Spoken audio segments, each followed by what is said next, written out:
দুটি কাজ করুন, তাহলে স্বামী আর স্ত্রীর মধ্যে জীবনে কখনো ঝগড়া হবে না। সুবহানাল্লাহ।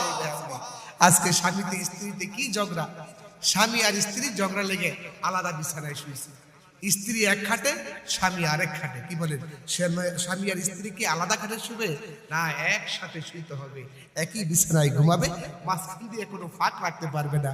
আজকে স্বামীর সঙ্গে স্ত্রীর কোনো মিল নাই। স্ত্রী যদি ডান দিকে যায়, স্বামী যায় বাম দিকে, স্বামী যদি ডান দিকে যায়, স্ত্রী যায় বাম দিকে। একই ডাইনিং টেবিলে স্বামী আর স্ত্রী একসাথে খেতে বসে না, অর্থাৎ মিল নাই, মহাব্বত নাই, ভালোবাসা নাই। আর রাসূলের পরিবারের ভিতরে কি মিল মহাব্বত ছিল, সুবহানাল্লাহি ওয়া বিহামদিহি। স্বামী আর স্ত্রী দুইটি কাজ করুন, সারা জীবন ঝগড়া হবে না। দুইটা কাজ আজকে আপনাদেরকে দুইটা আমল দিব, দুইটা কাজ করুন, কোনোদিন ঝগড়া হবে না। সুবহানাল্লাহি ওয়া বিহামদিহি।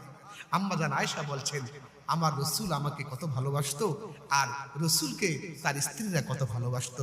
একদিন নবীজির 11 জন বিবি এক জায়গায় বসেছে, বসে বলতেছে, ইয়া রাসূলুল্লাহ, আজকে আপনাকে আমরা একটা প্রশ্ন করতে চাই। হুজুর বলে, কি প্রশ্ন করবে? তখন নবীজির স্ত্রীরা বলতেছে, ইয়া রাসূলুল্লাহ, আপনার 11 জন বিবির মধ্যে আপনি কাকে বেশি ভালোবাসেন? সুবহানাল্লাহ, আমাদের তো একজন বিবি, তাও ঠিক রাখতে পারি না, হুজুরের 11 জন বিবি। সুবহানাল্লাহ। আল্লাহর হাবিব বড় চিন্তায় পড়ে গেলেন, এখন আমি কিভাবে জবাব দিব? রাসূল বললেন যে আগামীকাল তোমাদের এই কথার জবাব দিব। সুবহানাল্লাহ। নবীজি এশার নামাজ পড়ে 11টা খেজুর খুরমা নিয়ে এক একজন বিবির ঘরে যাচ্ছে। হাফসা, দরজা খোলো।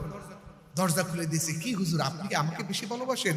হুজুর বলে, শোনো, একটা খেজুর তোমাকে দিলাম, তুমি কারো কাছে বলবা না আমি তোমাকে ভালোবাসি।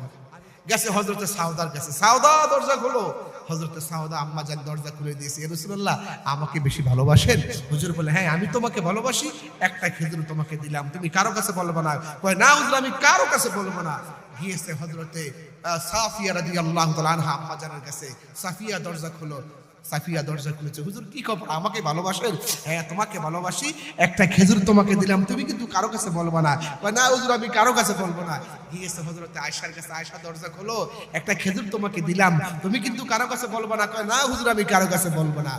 পরের দিন সকালবেলা সব বিবি এক জায়গায় মিলিত হয়েছে। হুজুর, আপনি বলেছিলেন আজকে বলবেন কারে ভালোবাসেন।